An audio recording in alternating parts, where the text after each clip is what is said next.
Welcome to Between the Pages, Kids, Books, and Values. Today we're going to talk about problem solving and how to help your child to learn about solving problems.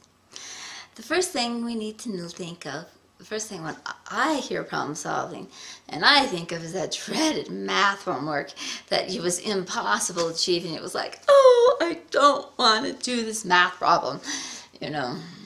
If you go to A, point B, and you drive 2.5 miles and you have 5 gallons of gas, and the gas is $3.25, how much gas do you have to pay? How much, and those, those little problem-solving things you have to do.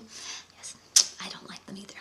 So, but Theodore Rubin said, the problem is not that there are problems. Problems is expected otherwise, and thinking that problems is a problem is a problem. So it's not, problem solving is not a hard thing to do. It's working through the things. I hate to admit it, but my problem has always been that I look at life and I look at the hurdles and I look at the things that it throws me, and I'm like, they're obstacles, they're problems, they're these big molehills. Instead of looking at them as hurdles, as something I need to jump over, something I need to conquer, something I need to, circumstances. Life happens, and it's like, so what do we do? Norman Vincent Peale said, every problem has its own seeds and its own solutions. If you don't have any problems, you don't get any seeds. You can't grow. Your life can't change. You can't become different things if you don't have a little seed. You can have a plot of land, but if you don't plant seeds, you don't have a tomato seed or a rose seed or an acorn. If you can't plant things into your ground, nothing comes up. So problems, if you look at problems as, little seeds, little plants that life has given you, and you plant them, little things, and it goes through, and it grows, and something big and beautiful comes about it. My divorce, I was divorced for 15 years. I was a single mother for 15 years, not getting any child support, and I still get hardly any child support. But those are little seeds. Those are problems. Those are things, obstacles I overcome. And it was because of that, because of my not having child support, I worked late at night, and I homeschooled my kids during the day so I could be with them. Being with them, teaching them is where I got my stuff, my materials, how I taught them these values. I was able to teach it to my children because of the divorce, because I was divorced and I wanted to make an impact on my children. I did not want my children to be the statistics of single parents, and I didn't want them to be the same as all single parents. So I wanted them to be better. So I learned how to teach them to be better. And this is what I need to do. See, I can look at those problems. I can look at my divorce and say, it's this big, humongous thing. And I admit it. For a long time I did. I looked at it as this unconquerable thing. But it's not. It was a seed. A seed life gave me. And I planted it. And it took a long time. I was watching a thing on redwoods the other day. And redwoods, it grows. It's there. And it doesn't grow. And it doesn't grow, and it could be there for a long time, years. It could be in the ground. And then it shoots up. And it grows 6 feet in a year. 6 feet.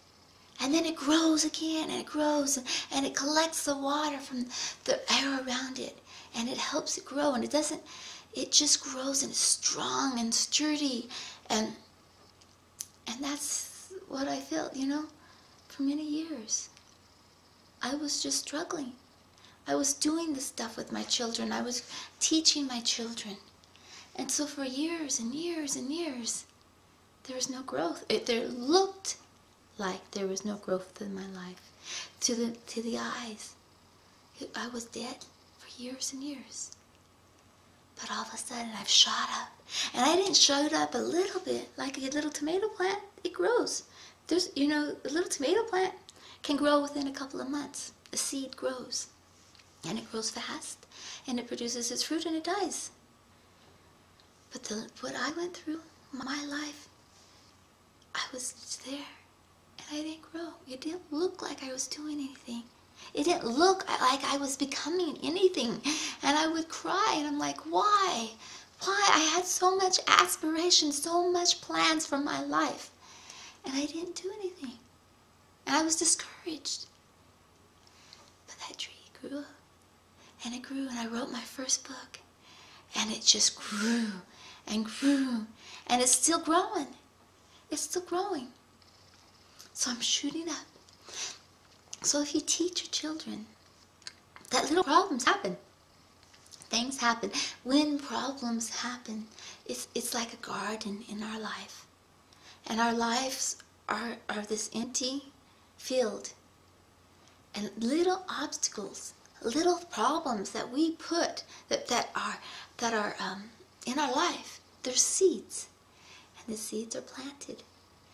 And what our garden looks like? What does our garden look like? If we didn't have any seeds, any problems, nothing happened to us, that field would be empty. And it would be brown, dead looking, gross. But the problems are the little plants. A little rose plant, a little tomato plant, a little other plant, a little redwood tree. And that redwood tree takes years before it shoots up, and it shoots up fast.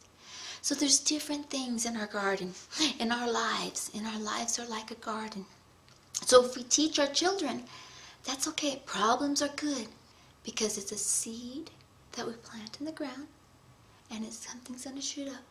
And problems are like that in our lives. So if your child has a problem with a friend or at school or their parent, you're going through a divorce and they feel responsible, whatever their problem is, get a little plant, get a little seed and plant it.